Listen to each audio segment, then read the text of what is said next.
Bienvenidos, señores y señores, to another episode of the Bleed Lows podcast. This episode of the Bleed Lows podcast is brought to you by Bet Online. Bet Online is your number one source for all your betting news, info, stats, and scores. Get the latest odds and lines and the latest matchup reports. Bet Online is your sports intel headquarters this season, as we have you covered on all your insider sports wagering needs, from MLB, UFC, and boxing. It's the fastest and easiest way to get your betting info, including live betting options, and your favorite casino and card games are available to play right from your home. So get into the action today, head to the website or use your mobile device to join, and be sure to use your promo code BELIEVE, BLEAV, to receive your 50% bonus on your first deposit. Bet Online, where the game starts. Okay, I usually go straight to the princesa, but I know that this dude is very angry, so I want to hear from Babyface. Babyface, how are you feeling right now? Reaction. I'm angry because I'm not going to get to win the weekly wager, right? And why is that? Why? Because the bullpen killed it again, right? It's like the same song and dance every week. It's like the bullpen, right? And last night, I saw a lot of reactions on Twitter last night, like a lot of blame again on Roberts, right? A lot of blame on Roberts for the bullpen. And it made me think, though, a little bit, though, like why, people were questioning why was Yency out there for 2 innings, correct?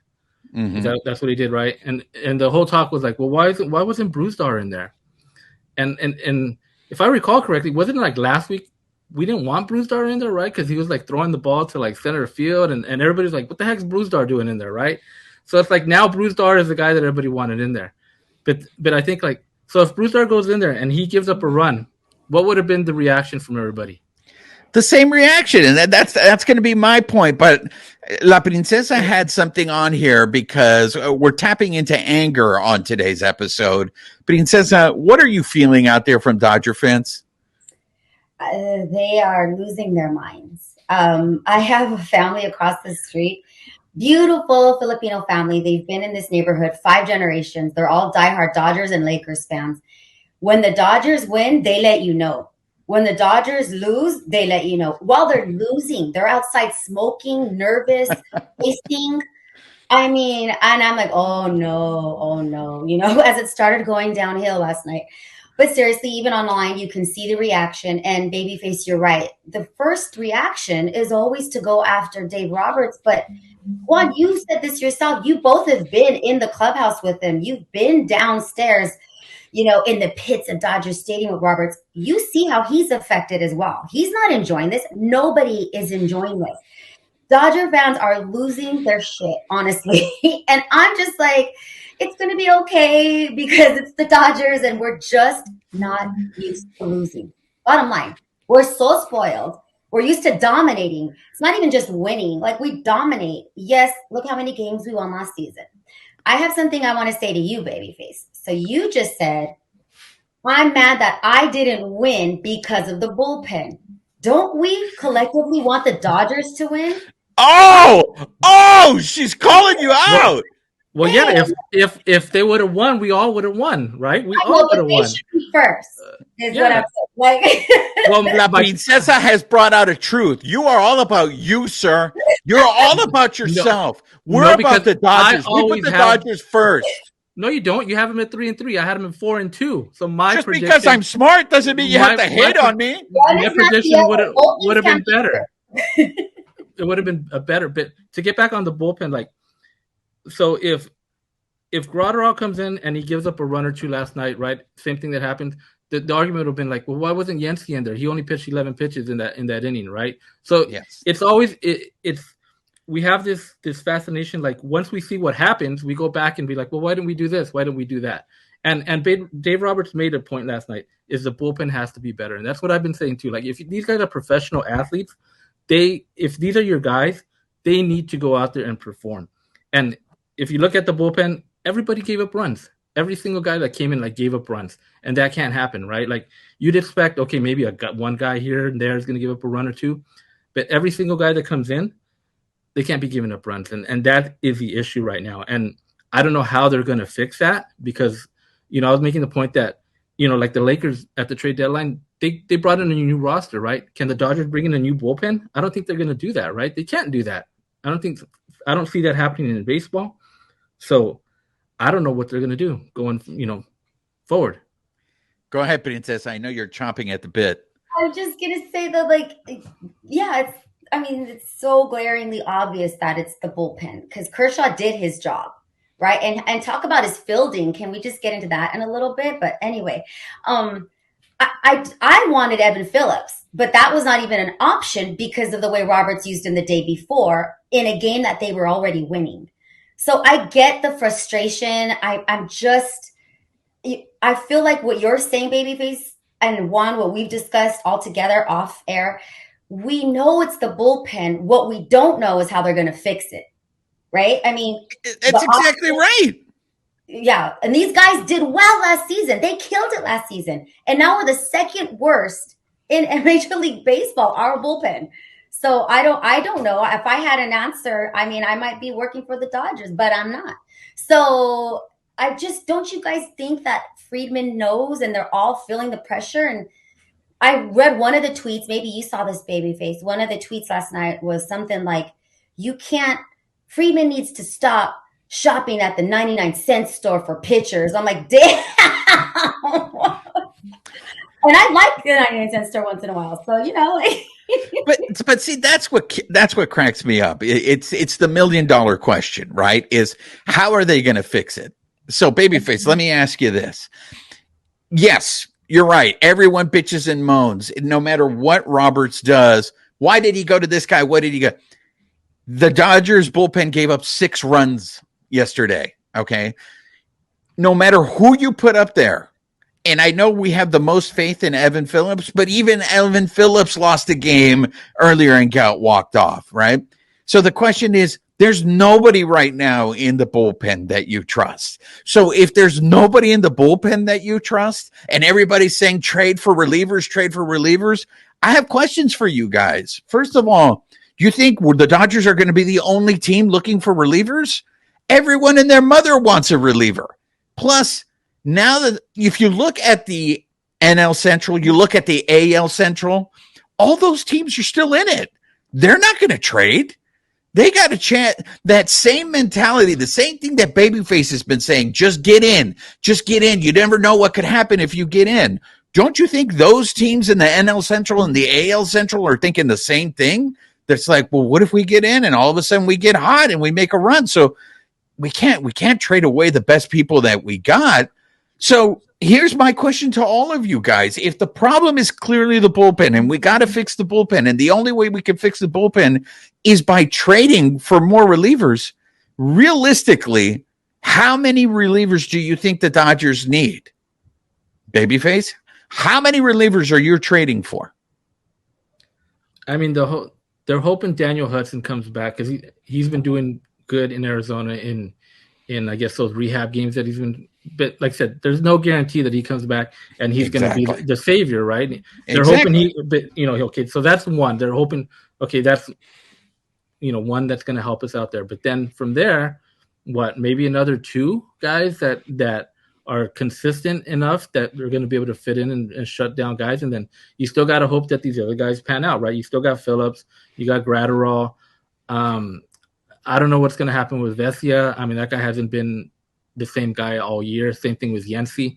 And it goes back to the whole thing with the pitching clock. Do you think the pitching clock is affecting some of these guys?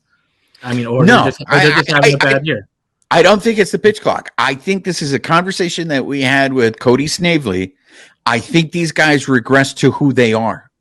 This is who these dudes are. There's a reason why the Dodgers got these guys cheap, because these guys weren't good on other teams. They had brief moments where they were good with the Dodgers. Like, to me, Yancey has only been good last year. These guys are who they are now, right? And that's when you bring up that tweet that Friedman needs to stop shopping at the 99-cent store, that's what Friedman does, right?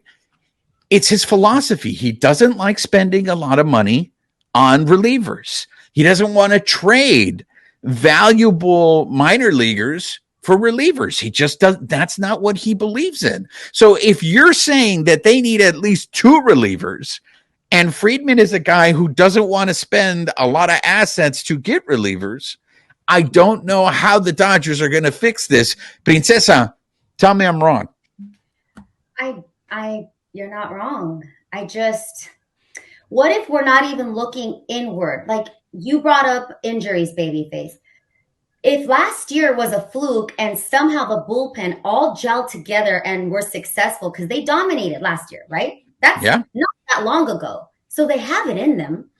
And I don't know if I'm being super naive and like hopeful and romanticizing the bullpen, but because the Dodgers are decimated with injuries right now, by injuries, right?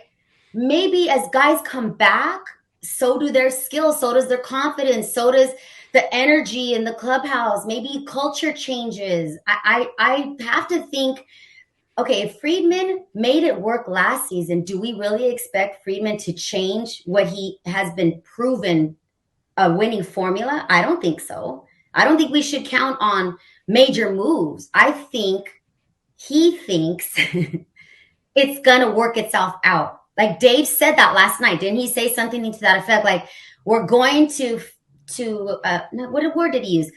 We're going to win with what we have here.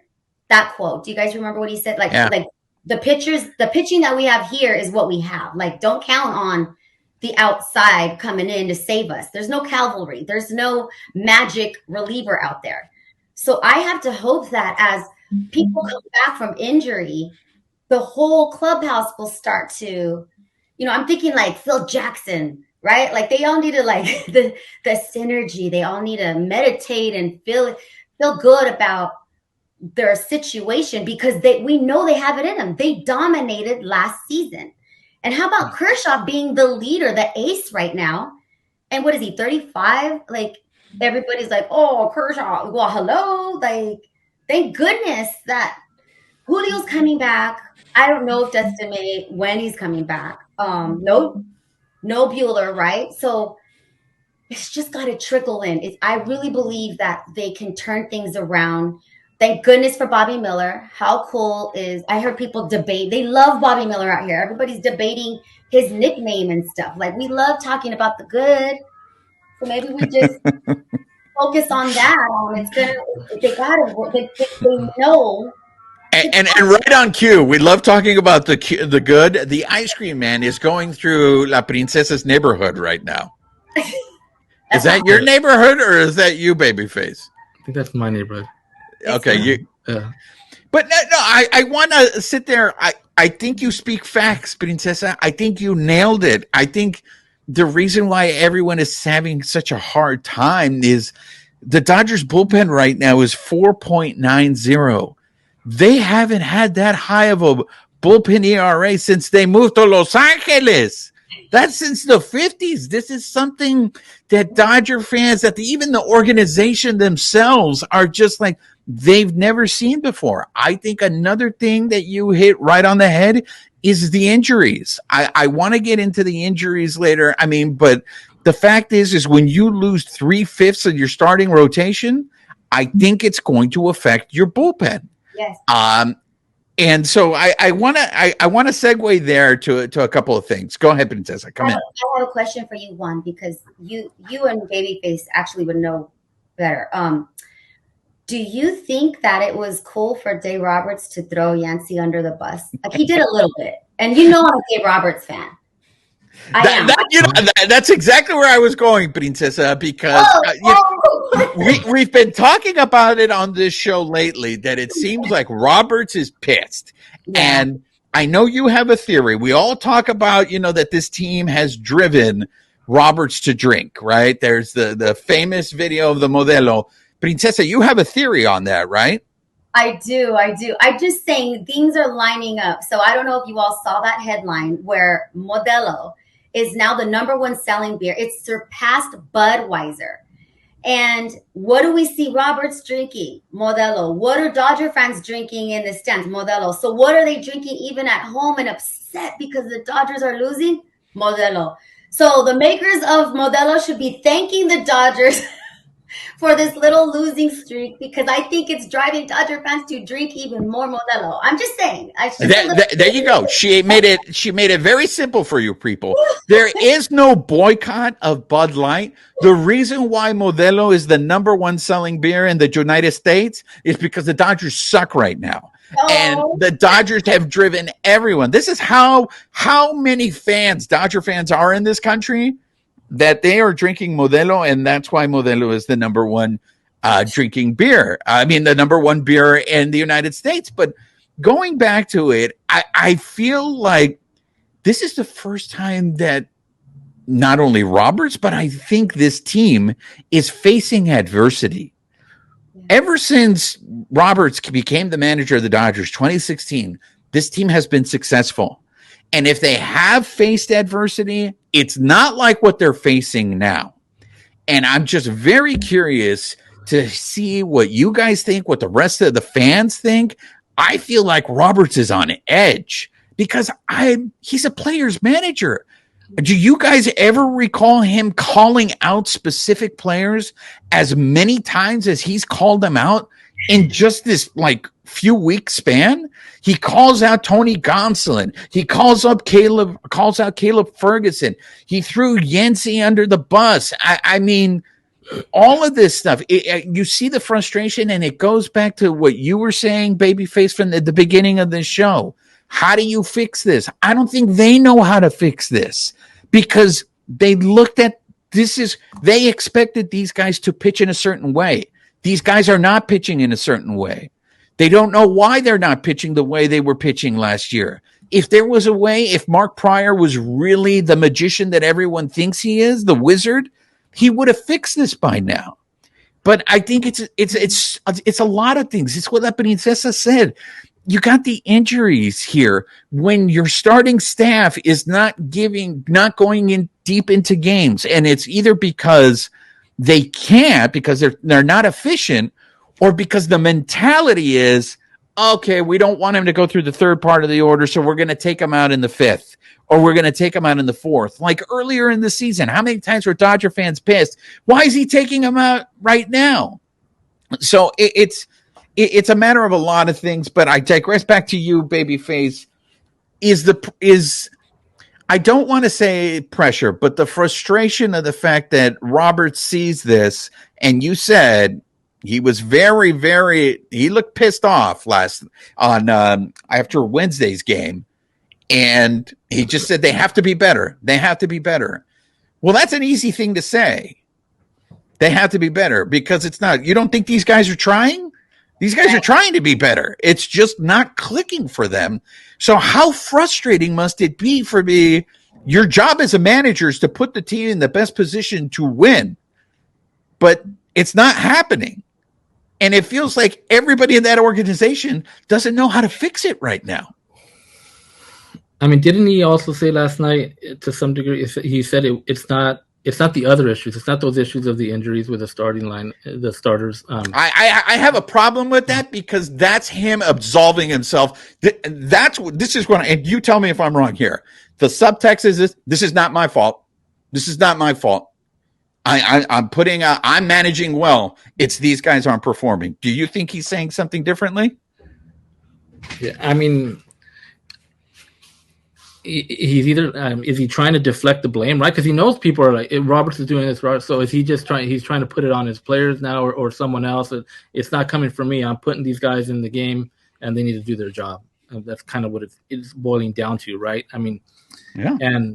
But like you said, I mean, what can he do though? Like, put yourself in his position though, right? Like these are your cards, right? And you got to use them, right? But every time you put them in, it's not working. So it's like, right, he's frustrated. We're frustrated. You know, I'm sure the players are frustrated.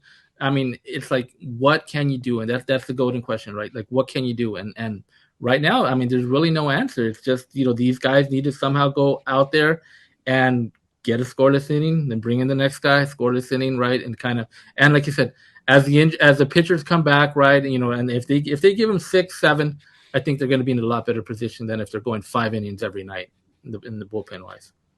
Princesa, let me ask you this. If you saw your boss was constantly frustrating, frustrated, or he was throwing people under the bus, what type of work environment would that be for you?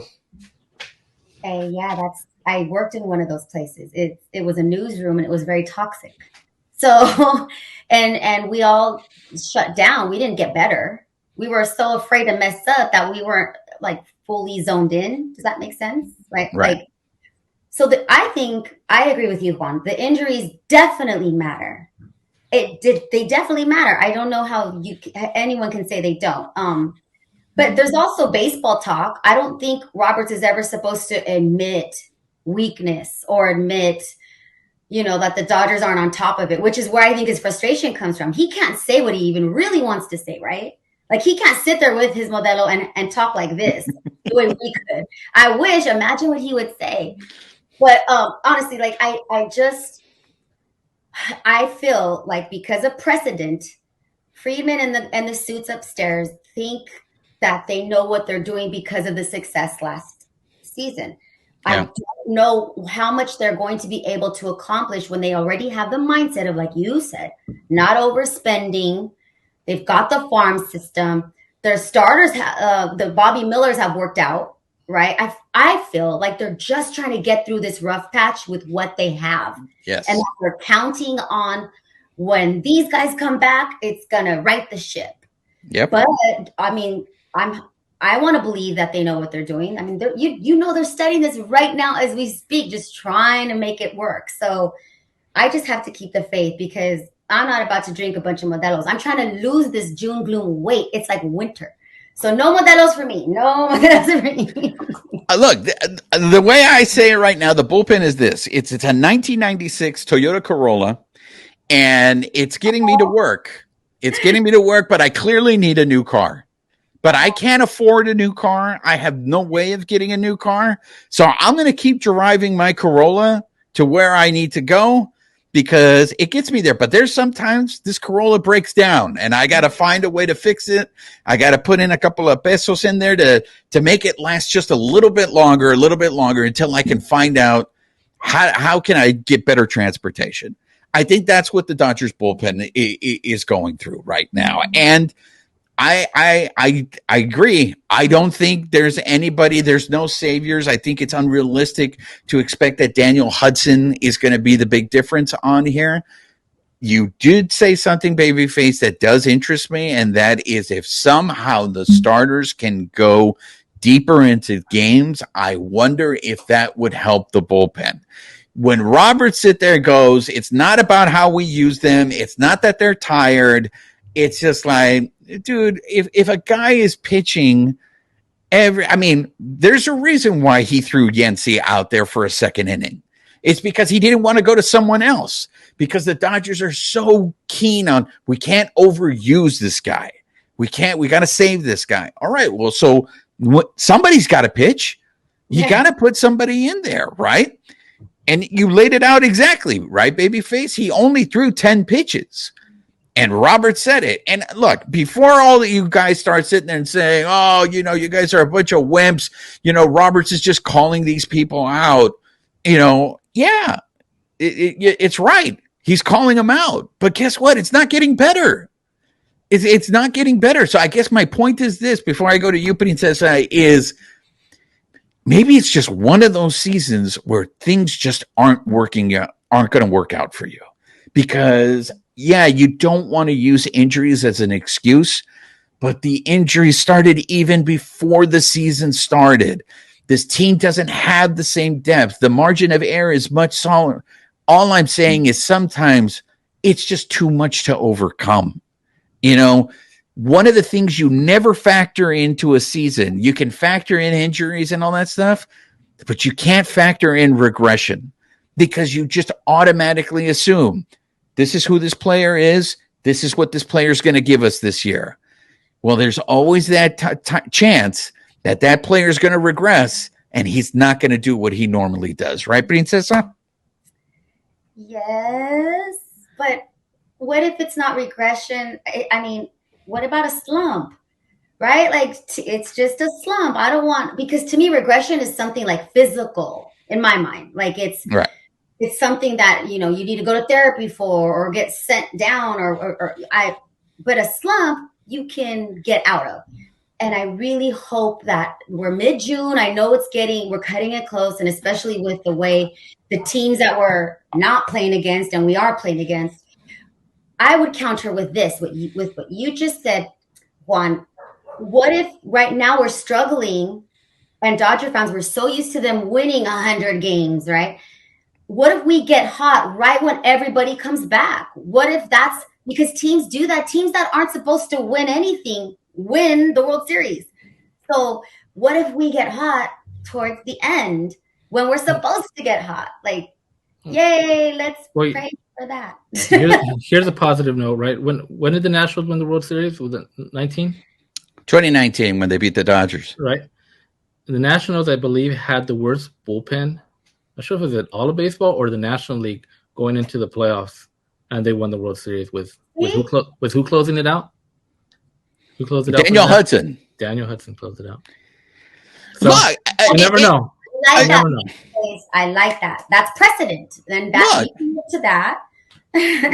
You're right. I mean, that could happen, but we're talking about now. We're putting ourselves in the manager's shoes, right? Because everybody wants to sit here and blame Roberts. I feel Friedman needs to share some of the blame on this too.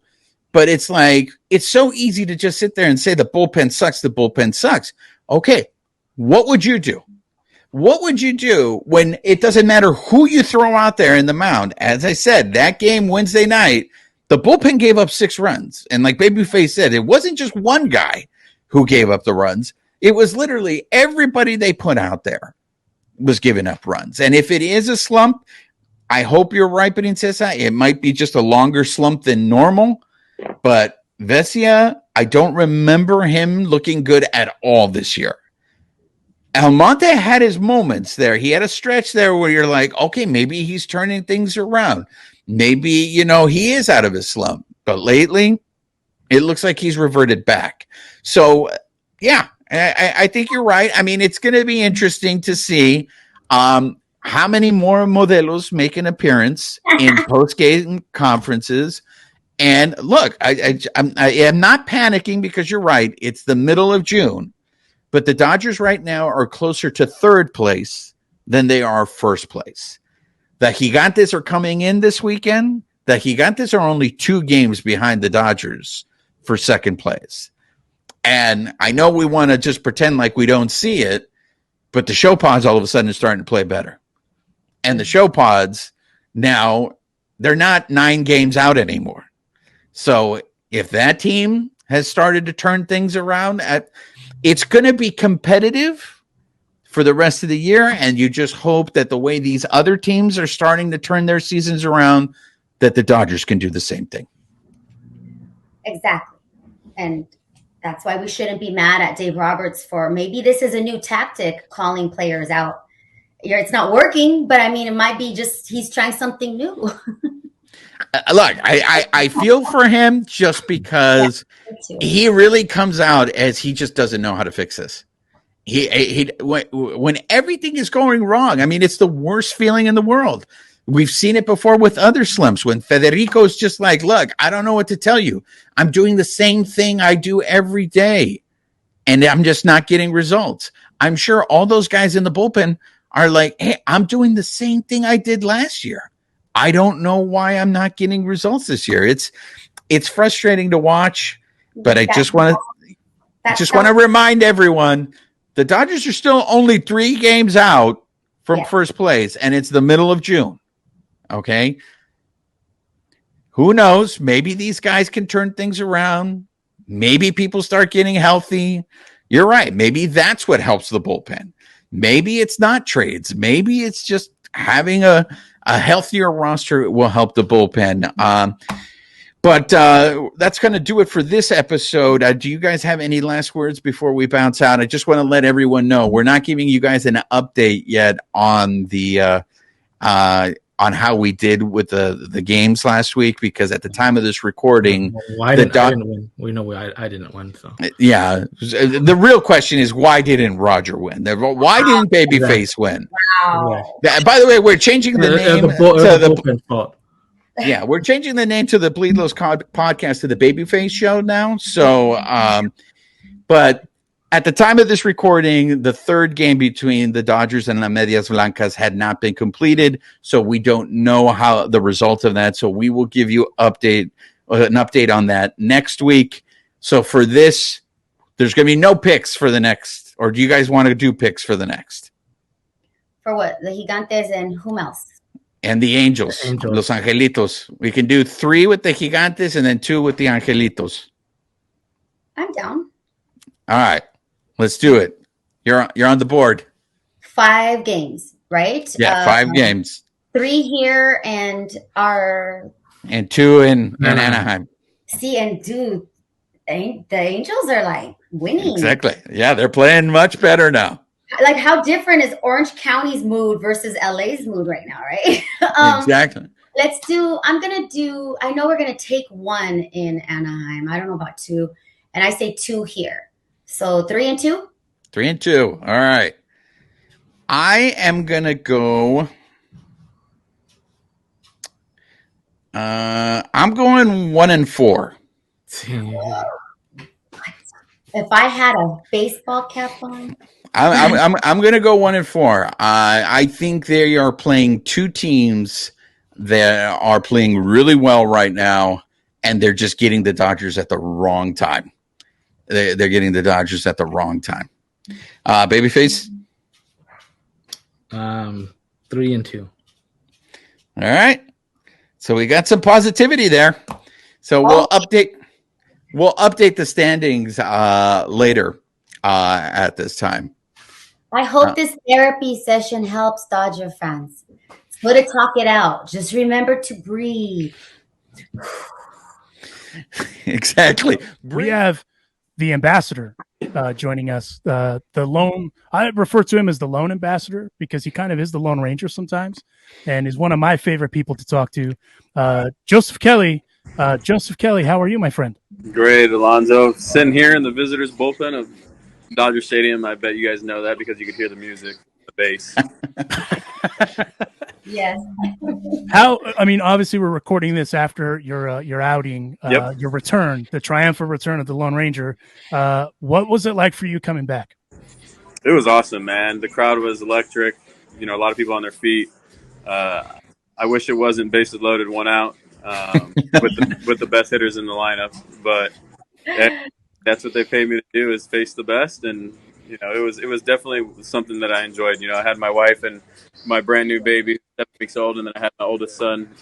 They were sitting front row behind our dugout, and so coming off the mountain, I was able to say hi to them too. So it was a special moment for us all to enjoy together. No, it was cool to hear the ovation. The Twitter feedback was pretty fire for a lot of reasons, good and bad. But that's the internet, right? Yeah. I wanted to ask you, how much in and out have you had during this road trip? Dude, you want to know something sad? What's that? My wife has had it 3 times. I've had it 0. My 4 kids have all had it 3 times. I've had it 0. But I did go to Roscoe's in the morning we got here. Hey, there you go. Did you FaceTime them as you ate so that way you can enjoy the Roscoe's? No, they're here with me. They're here with me. Let's see, you're a better man than I am. When I've been at the field. And so we come back in 10 days to Anaheim. So I said, if we don't get in and out as a family, I am going to a third world country and going to be family. Juanita, go ahead. I love it. We're glossing over something though, Joe. Your newborn, congratulations. Thank on you. A papa again. And I know, 4. Wow, bravo, man. Thank you. Get this man some in and out, DoorDash, Uber Eats. They don't do it on DoorDash. I know. Trust me, I've tried, and it's a generous pain. person. You ain't lying. Yeah.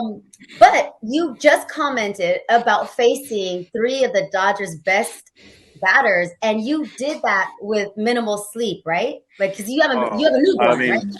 I've been waking up with my wife, not doing nearly the amount that she does, obviously, but I did it. I would probably say a good 4 hours of sleep the past couple of days with 15 to 20 minute naps. So hey, 35 can still get it done, you know?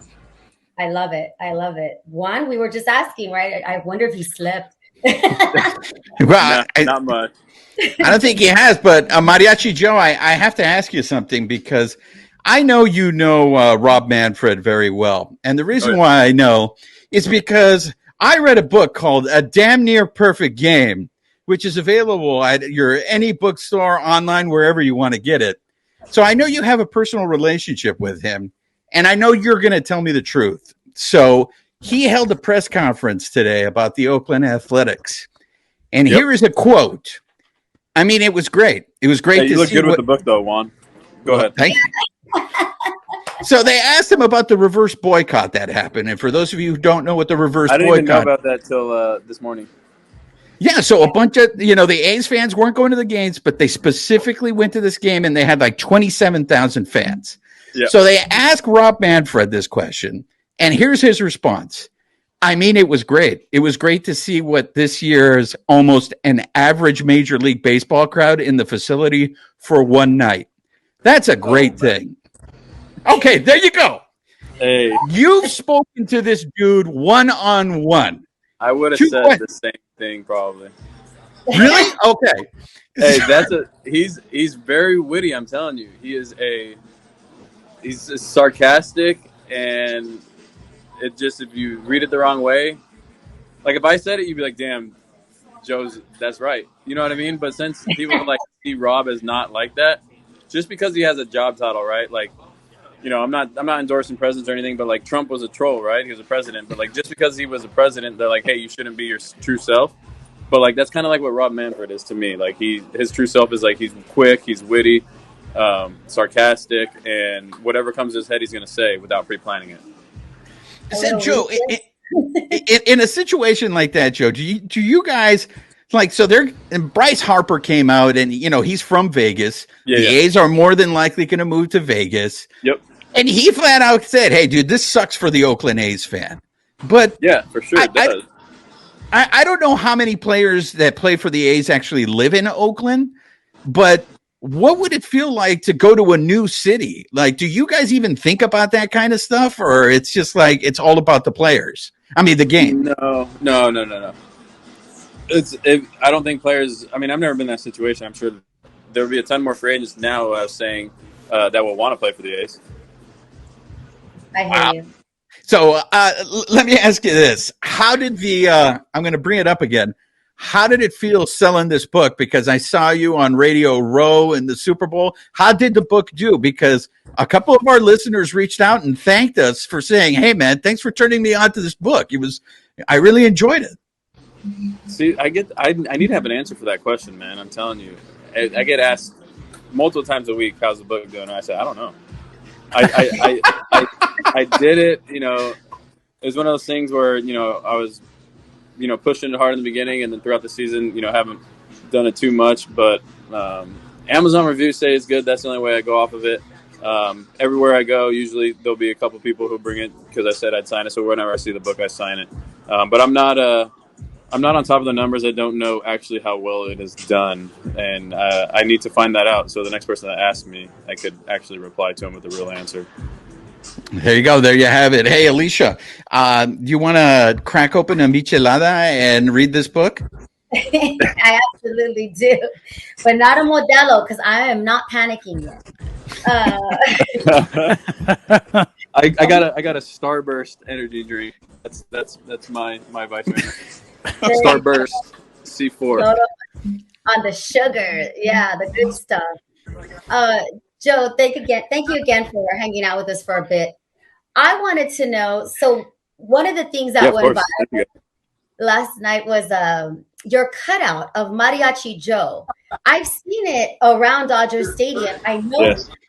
I was there last week in the offices and I saw it in there. Did they give it to you? Do you have it are you driving around with it so you could drive in the carpool lane, or what's happening?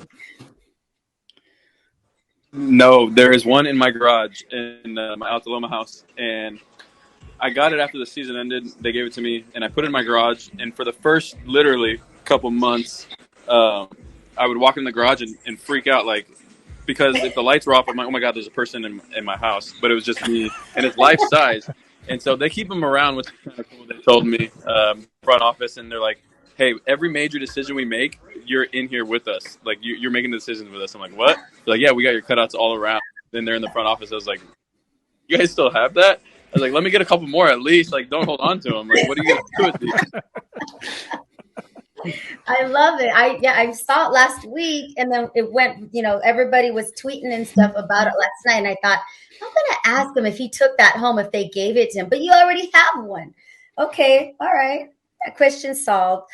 That's just a sign, though, of how much Los Angeles just loves you. Dodger fans just embrace you. Mariachi Joe, you've got multiple nicknames. I love them back. Yeah? What is that? What do you think? It's hard to put in words because my wife showed me yesterday after I came out of the game. And Kershaw, Hall of Famer, Dodger legend. And Ellen Kershaw texts my wife when I'm coming into the game, and they go, Joe Kelly, he is a Dodger legend. And my wife's like, what? Coming from, Miss Kershaw herself, who's a real Dodger legend. Like, she's like, man, this city just loves you. And my wife was dying because she's like, out of all people, coming from her, saying that about me, and she's like, get out of here. Like, you guys are the true legends.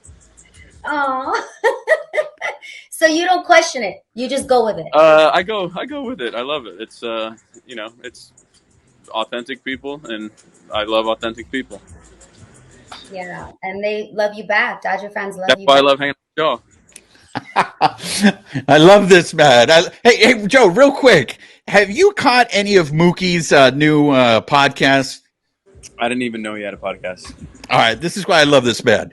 So anyways, he's interviewing Aaron Judge, and of course they're talking about the Yankee-Red Sox brawl. And they brought up a good question, and that Mookie was like, you guys have a bunch of guys over 6 foot, so, I was looking out for those guys. And I sat there listening to this going, you know what? If that was Joe Kelly, I guarantee you he'd probably be looking for those 6 foot guys first to take those guys down first. It's a win-win, bro. Right. Like, when you're in a brawl like that, your head's got to be on a swivel, right? It's a win-win because most of the guys in the Major League Baseball are bigger than me, right? Correct. Like 98% of the guys are bigger than me. So if I ever get in another fight, if I lose the fight, I'm supposed to. I'm much smaller than my opponent, and if I win the fight, it's even better. You know what I mean? So every time that happens, you fight someone bigger than you. No one ever talks shit, if you lose a fight. Well, it's like, duh, he's not in my weight class, bro. He's not even close to me. But if you win, then it's like, man, this guy just got demoralized. So I look at it that way. It's never a lose-lose for me. It's always going to be a win-win. Well, and also, if you want to read more about the Joe Kelly Fight Club and his antics, he wrote a book. It is in the book. This book that I'm holding here, it's called A Damn Near Perfect Game, written by Joe Kelly, the guy that just talked to us about this fighting. I wanted to ask you, I'd be remiss if I didn't ask you this. Obviously, it's a part of the business. There's evidently there's some trade rumors going around involving one Joe Kelly. You as a player, how do you deal with that? Like, how do you process that? I've been traded once, so that was tough. But now, it's pretty easy to process. You just don't believe anything until, they actually come to you and say, hey, you've been traded. So it's not a big deal. It's something that you always know in the back of your mind that could happen. But there's no reason to worry about it. Just put stress in your life for no apparent reason, especially if it never goes through. So you kind of just take it and play it each day, and whatever team wants you at that moment, you're going to play for them. And then, if they decide to let you go or, to make the team better somehow, those things happen. And so as a professional, you usually understand that. For young guys, it's probably hard to understand that. But, I'm the second oldest on the team here and been through it all. So it's something that I understand. No, and before we set you loose, there'd be one other thing I wouldn't be remiss to ask you. Obviously, Liam Hendriks just came back after a tough fight, and that's coming back from cancer ain't easy, man. I wanted to ask you how's the clubhouse feeling, and how's Liam feeling? Good. Obviously he went on the IL for some elbow problems, wasn't recovering well, but more respect to him for being able to come back how he did. So it's one of those things that you don't really know how to approach it as a person that hasn't been through something. Like, no matter what you really say, words, I don't know how much they can or can't help, but kind of just see where the person's at and check in every once in a while, and try not to be overbearing. But no, it's pretty impressive to see. Obviously a feat that not many people have done.